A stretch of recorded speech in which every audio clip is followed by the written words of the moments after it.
ଅତୀତରେ ଆମର ଶ୍ରୀକ୍ଷେତ୍ର ପୁରୀରେ ଯେଉଁ ରଥଯାତ୍ରା ସମୟରେ ରଥ ଟାଣୁଥିଲେ ଏକ ପ୍ରକାରର ସେବକ ଥିଲେ ଆମର ଶ୍ରୀମନ୍ଦିରର ଯେଉଁମାନଙ୍କୁ କୁହାଯାଉଥିଲା କଳା ବେଠିଆ।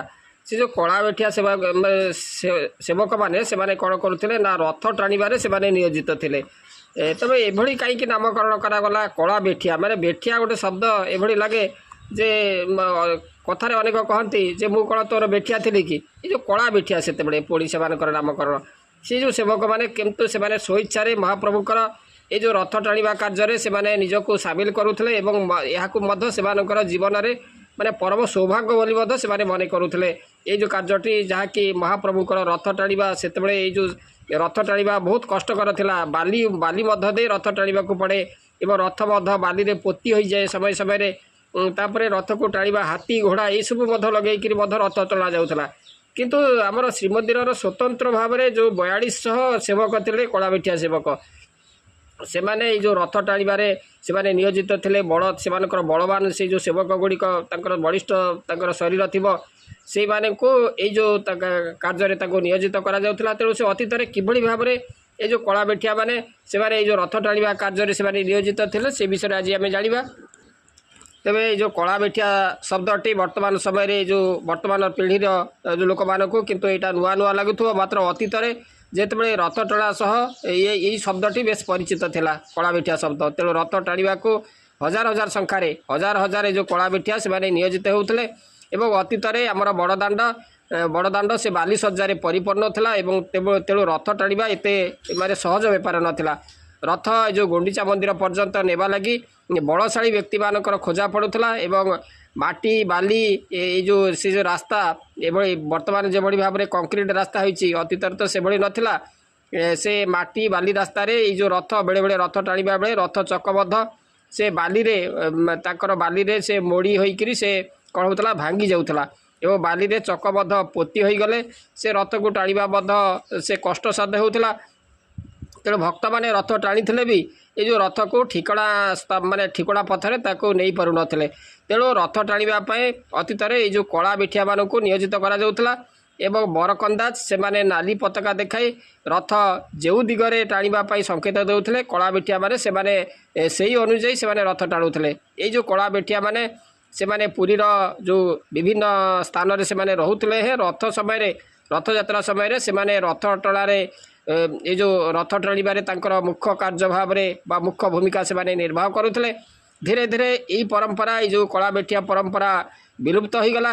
ପୁଲିସ ଏବଂ ଭକ୍ତଙ୍କ ସୁରକ୍ଷା ବାହିନୀ ଏବଂ ଭକ୍ତଙ୍କ ସହାୟତାରେ ଏଇ ଯେଉଁ ରଥ ଟଣା ହେଲା। ତେଣୁ ଆମର ଯଦି ଦେଖିବା ଯେଉଁ ଆମର ଏସିଆଟିକ୍ ରିସର୍ଚ୍ଚରେ ସେଥିରେ ମଧ୍ୟ ଲେଖାଯାଇଛି ଯେ ସେଇ ଯେଉଁ ତଥ୍ୟ ମୁତାବକ ମାନେ 4200 ବେଠିଆ ସେ ରଥ ଟଣାରେ ସେମାନେ ନିୟୋଜିତ ହେଉଥିଲେ ଏବଂ ଅନ୍ୟ ଏକ ରେକର୍ଡ଼ ମୁତାବକ ମହାପ୍ରଭୁ ଶ୍ରୀ ଜଗନ୍ନାଥଙ୍କର ରଥରେ କେତେ ନା 1000, ବଳଭଦ୍ରଙ୍କ ରଥରେ 1200 ଏବଂ ଦେବୀ ସୁଭଦ୍ରାଙ୍କର ତାଙ୍କର ରଥରେ 1200 ବେଠିଆ ଏଇଭଳି ଭାବରେ ସେ ଯେଉଁ ରଥ ଟାଣିବା କାର୍ଯ୍ୟରେ ସେମାନେ ନିୟୋଜିତ ଥିଲେ। 1902 ମସିହାର ଯେଉଁ ରେକର୍ଡ଼ ଅନୁଯାୟୀ ମାନେ ତତ୍କାଳୀନ ରାଜାଙ୍କ ପକ୍ଷରୁ 500 ବେଠିଆ ଦୈନିକ 300 ଟଙ୍କା ଲେଖାଏଁ ସେମାନେ ତାଙ୍କର ଖୋରାକି ନେଇକରି ସେମାନେ ରଥ ଟଣା କାର୍ଯ୍ୟରେ ସେମାନେ ନିୟୋଜିତ ହେଉଥିଲେ। ଏବଂ ଏ ଯେଉଁ ବେଠିଆ ଶବ୍ଦର ଅର୍ଥ ହେଉଛି କୁଲି ବୋଲି ଆମର ଇଂରାଜୀରେ ତାକୁ ଉଲ୍ଲେଖ କରାଯାଏ। କିନ୍ତୁ ସମ୍ଭବତଃ ସେମାନଙ୍କର ଦେହର ରଙ୍ଗ ଦୃଷ୍ଟି ତାଙ୍କର ଦେହର କଳା ରଙ୍ଗ ଦୃଷ୍ଟିକରଣରୁ ତାଙ୍କର ନାମକରଣ ଏଭଳି କରାଯାଇଥିବା ବୋଲି ଅନୁମାନ କରାଯାଏ। ତେବେ ଆମେ ଯଦି ଦେଖିବା କଳା ବେଠିଆମାନେ ଆମର ରଥ ଟଣାରେ ସେମାନେ ମୁଖ୍ୟ ଭୂମିକା ଗ୍ରହଣ କରୁଥିଲେ। ଆମର ଯଦି ଦେଖିବା ଆମର ରଥ ଟଣାରେ ଯଦି ଏଇ ଯେଉଁ କଳା ବେଠିଆମାନେ ସେମାନଙ୍କର କିଭଳି ଭାବରେ ଆମର ଗୁଣ୍ଡିଚା ମନ୍ଦିର ନିକଟରେ ରଥ ଉପସ୍ଥିତ କରାଇବା ଠିକ୍ ସମୟରେ ମାନେ ତାଙ୍କର ନିର୍ଦ୍ଧାରିତ ସମୟରେ ସେ ତ ବର୍ତ୍ତମାନ ତ ନିର୍ଦ୍ଧାରିତ ସମୟରେ ରଥ ପହଞ୍ଚି ପାରୁନି। ଅତୀତରେ ଆଉ କିଭଳି ସେ ବି ଯେଉଁ ନିର୍ଦ୍ଧାରିତ ସମୟରେ ଗୁଣ୍ଡିଚା ମନ୍ଦିର ନିକଟରେ ରଥ ପହଞ୍ଚିବ ସେଭଳି କିଛି ନଥିଲା ଯେ ଅନେକ 2-3 ଦିନ ସପ୍ତାହେ ମଧ୍ୟ ଲାଗିଯାଉଥିଲା ରଥ ଗୁଣ୍ଡିଚା ମନ୍ଦିରକୁ ଯିବା ପାଇଁ। ତାପରେ ଅତୀତରେ ତ କ'ଣ ଥିଲା ଯେ ଏକ ନଦୀ ମଧ୍ୟ ଥିଲା, ବାଳିନୀ ନଦୀ ପ୍ରବାହିତ ହେଉଥିଲା ସେହି ସମୟରେ ମଧ୍ୟ ରଥ ଟାଣିବା ବହୁତ କଷ୍ଟକର ଥିଲା ଯେ 6ଟି ରଥ କରାଯାଉଥିଲା, ଏପଟେ 3 ରଥ ସେପଟେ 3 ରଥ ଏଇଭଳି ମଧ୍ୟ ଥିଲା। ତେଣୁ ଆମର ରଥ ଟଣାରେ ଏଇ ଯେଉଁ କଳା ବେଠିଆମାନେ ସେମାନେ এইভাবে ভাবে নিয়োজিত ଥିଲେ କଳାବେଠିଆ ମାନେ ରଥ ଟଣାରେ ସେ ନିୟୋଜିତ। ଆମର ଯଦି ଦେଖିବା 70 ଏବଂ 80 ଦଶକରେ ମଧ୍ୟ ये जो कला बेठिया मैंने से जो रथ टणारे से नियोजित होते एकदा एमती है जे छेरा पहरा पर जो कला बेठिया मैंने से बहु संख्यार से गचर माने डांग धरी से नाची नाची रथयात्रा स्थल में पहुँची से डांग को छुआई तांकर चारमाल खोलबारे लगी जाऊे। कालक्रमे ये जो कला बेठिया बदल में पुलिस माने ये जो रथ टणारे से नियोजित होबारु कला बेठिया सेवा सेबेठारु विलुप्त हो जाइछि।